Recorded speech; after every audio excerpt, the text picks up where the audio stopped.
My next guest has been a long-term bull of the stock, just upped his price target to 65. It's currently under 50 after Affirm's announcement to expand its partnership with Walmart. He now says the focus on Affirm will shift from a buy now, pay later company to a full-fledged financial services firm in the next year. Joining me is Mizuho Securities' Dan Dolev. It's good to have you back, Dan. Welcome. Thank you. Before we kind of overly focus on Affirm, where would you put this in the pantheon of fintech stocks you cover? Is it near the top with some of the best prospects, or kind of where does it fall? All the way at the top. Number one. Number one. I think I was here the end of August, and Josh was asking me, what's your top pick? And we said, I said Affirm, and this was like $20 ago. So it's still all the way up there. I wholeheartedly believe it's going to go to 65. What makes it $20 more valuable today than it was this summer? I think it's still misunderstood. So a year ago, when I was, when we were talking about it, people were worried about, like the ABS securitization and their loans and higher interest rates. Like what people realize now and what they're going to realize in, say, 6 to 12 months, this is a financial services firm, not just buy now, pay later. Buy now, pay later is the way to get it out. It's the way to get the name out. It's a full-fledged financial services firms. There's going to be P2P. There's going to be a card. There's going to be direct deposit. None of this, in my view, is in the stock.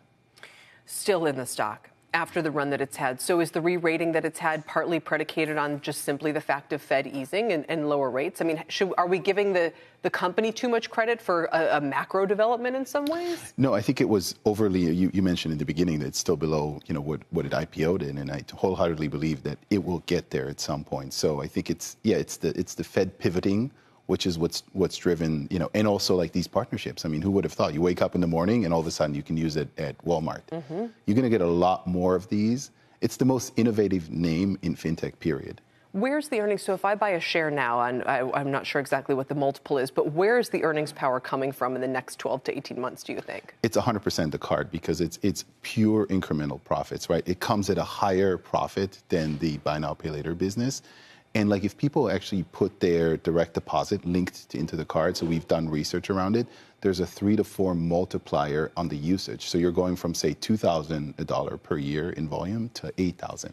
So for a customer who's going to use, say, their debit card, I assume you're referring to, correct, in doing direct deposit that way, are these people are these unbanked? Do they have bank accounts? I'm just curious what role, where in the sort of pipeline Affirm is sitting. The beauty of it is it's everyone. Right. It could be an unbanked person. So, for example, the Cash App is mostly unbanked. They're taking share from some of the Cash Apps of the world. You think? Yes. But I also think that they are, it could be anyone. It could be, someone living in this neighborhood whose, kids use it, teenagers. So it really could be everyone. It's not just limited to one cohort. So we've seen that in the research that we've done. It's pretty much very widely spread across the U.S. And other than Cash App, where do you think they're taking share from? All of these customers, I have to imagine, are coming from some other part of the finance ecosystem. I think they're taking share from banks. And this is what people don't understand. So if you think about what they offer a hybrid credit/debit card. And there's just so much TAM out there of basically people who don't like to, carry credit and roll over, and they like more control. And this is exactly that, sweet spot. They offer debit if you want it, credit if you want it, paying for if you want it, everything on the go.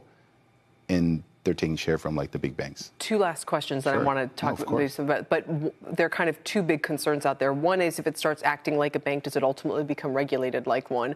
And the second is is bullishness on Affirm necessarily predicated on a decent economy and, no hard landing next year? Because I have to imagine, obviously, that all of a sudden we're talking about a very different situation. Yeah, and I agree with you on the first one. The first one is obviously like that's the key risk. Is people are going to start looking at it as a bank, and, that might be a drag on the multiple. Who knows?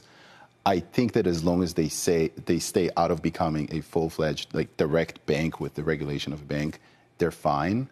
But, I can't control the multiple, right? And on the other thing, a lot of it depends on the macro, but we're seeing, for example, like the research we've done is, for example, student loans are not as big of a deal for a firm versus what people thought. So there's a lot more fear in the stock than it all ends up, being proven. Not all of it, but a lot of it ends up being proven. So you're sticking with them for 2024. Who else would you say is in kind of like the top 5?